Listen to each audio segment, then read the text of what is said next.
Hey guys, welcome back to the channel. Welcome back to the PicsAddas নতুন একটা video. আজকে এই ভিডিওটাতে তোমাদের সাথে আমি শেয়ার করব যে এরকম একটা বোরিং অবজেক্ট যেটা হচ্ছে আমার পুরনো স্পেক্স, আগে আমি ইউজ করতাম বাট এখন আর ইউজ করি না। তো এই স্পেক্সটাকে অ্যাজ এ প্রোডাক্ট রেখে কিরকম ভাবে প্রোডাক্ট ফটোগ্রাফি করা যায় এবং প্রোডাক্ট ফটোগ্রাফির মাধ্যমে কিরকম ভাবে আউটস্ট্যান্ডিং লেভেলের স্টোরি টেলিং করা যায় বা মুড আমরা ডিফাইন করতে পারি একটা ছবির মাধ্যমে। তো চলো, ভিডিওটা ইন্টারেস্টিং হতে চলেছে, দেরি না করে ভিডিওটা শুরু করা যাক। তো আমার লাস্ট ভিডিও শ্যুটটা কমপ্লিট হওয়ার পর আমি ভাবছিলাম যে নেক্সট ভিডিওর জন্য কি ধরনের প্ল্যান করা যায়। তো তখনই আমার এই চশমার দিকে নোটিশ যায় এবং তাতে আমার মাথায় একটা জিনিস ক্লিক করে যে এটাকে অ্যাজ এ প্রপ হিসেবে আমি ইউজ করতে পারি। তো এটা ছিল হচ্ছে আমার ফার্স্ট শটটা যেটা নিয়েছিলাম। তো এই শটে আমি থিম নিয়েছিলাম হচ্ছে ময়েশ্চার বা রেনি সিজনটাকে ক্যাপচার করতে চেয়েছিলাম। তার জন্য ফেক রেন ক্রিয়েট করার জন্য আমি একটা স্প্রে বটল নিয়েছিলাম যাতে ছিল জল, এবং সেখান থেকে কিছুটা জল আমি আমার স্পেক্সের কাঁচেতে স্প্রে করেছিলাম। তো এই স্প্রে বটলটা বা এই ধরনের স্প্রে বটল জল স্প্রেটা খুবই ইম্পর্টেন্ট, বিশেষ করে যে কোনো ধরনের প্রোডাক্ট ফটোগ্রাফির জন্য একটা ফ্রেশ লুক দেয়। তো যাই হোক, এবার আমি আসি হচ্ছে আমার সেটিংসগুলোতে। তো বেসিক্যালি এখানে যেহেতু আমি ব্রড রেটে শ্যুট করছিলাম, যার জন্য আমি ফোকাস পয়েন্টটাকে ম্যাক্রোর কাছাকাছি নিয়ে এসেছিলাম যাতে আমার কাঁচের রিফ্লেকশনেতে আমার ফোকাসটা আসে, এবং শাটার স্পিড অলমোস্ট আমি 1/3000 এর কাছাকাছি নিয়ে গেছিলাম যাতে আমার একটুখানি ডার্কার এনভায়রনমেন্ট হয়।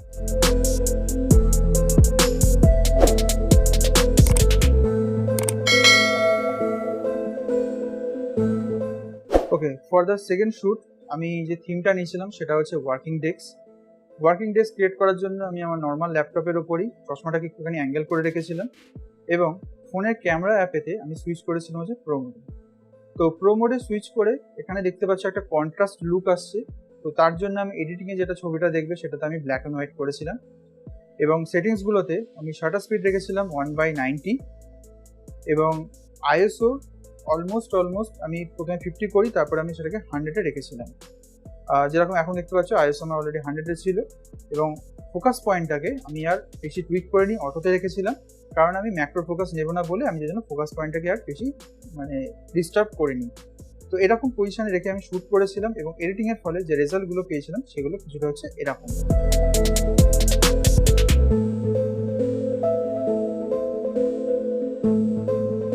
Alright, for the third shoot আমি পার্টি একটা থিম অ্যারেঞ্জ করার চেষ্টা করছিলাম। তো তার জন্য একটা নিয়ন এনভায়রনমেন্ট দরকার ছিল, সেই জন্য আমি আমার সেকেন্ডারি ফোনের ডিসপ্লেতে একটা ব্রাইট ওয়ালপেপার ওপেন করি, এবং তার উপরে আমার চশমাটাকে সিম্পল আমি বসিয়ে দিয়েছিলাম। আমি আর সেটিংসগুলো ডিসক্রাইব করছি না, তোমরা ডিসপ্লেতে অলরেডি দেখতেই পাচ্ছ। তো এরকম পজিশনে রেখে আমি শটটা নিয়েছিলাম।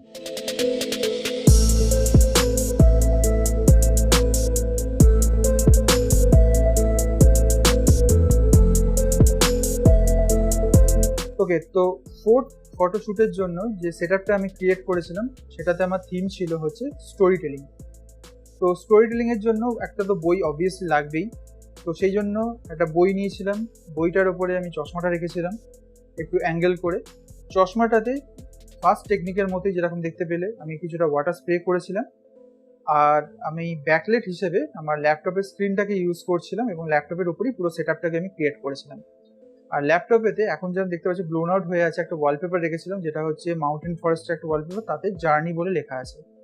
তো সেটাকে ফিক্সড করার জন্য, এই ব্লোন আউটটাকে ফিক্সড করার জন্য আমি শাটার স্পিডটাকে একটুখানি কমিয়েছিলাম, মানে ফাস্টারের দিকে নিয়ে এসেছিলাম, সেটা হচ্ছে 1/15 সেকেন্ডে নিয়ে এসেছিলাম। তো এরকম পজিশনে রেখে আমি ফ্রেমিং করেছিলাম, এবং তারপরে আমি শটটা ক্লিক করেছিলাম।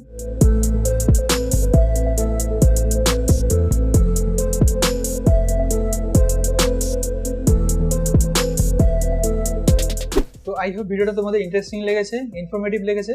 তো এরকমই ইন্টারেস্টিং ইনফরমেটিভ ভিডিও দেখার জন্য চ্যানেলটাকে একটা সাবস্ক্রাইব করো, ভিডিওটাকে একটা লাইক করো, আর তোমাদের বন্ধুদের সাথে ভিডিওটা যতটা সম্ভব হয় শেয়ার করো। আর কমেন্ট বক্সে ডেফিনেটলি আমাকে জানাও যে নেক্সট ভিডিওতে আমি কি ধরনের ভিডিও তোমাদের জন্য আনবো। কোনো রকম এইরকম বেসিক অবজেক্ট দিয়ে ফটোগ্রাফি ভিডিও করব, না সিনেম্যাটিক ভিডিও টিউটোরিয়াল আনবো, নাকি যে এই যে লাইট সেটআপটা আমি ইউজ করছি এই সেটআপটারই বিহাইন্ড দ্য সিনটা তোমাদের সাথে আমি শেয়ার করবো। তো ডেফিনেটলি কমেন্ট বক্সে সেটা আমাকে জানাও, আর আমাকে ইনস্টাগ্রামেতে ফলো করো, এখানে আমি হ্যান্ডেলটা দিয়ে দিলাম। এখানে তোমাদের তোলা ছবিগুলো আমার টেকনিকটা ইউজ করে সেগুলো আমার সাথে ইনস্টাগ্রামেতে শেয়ার করো, আমি ডেফিনেটলি সেগুলো দেখতে চাই। তো চলো দেখা হচ্ছে নেক্সট পরবর্তী ভিডিওতে। ততক্ষণ সবাই ভালো থেকো, সেফ থাকো এবং সবাইকে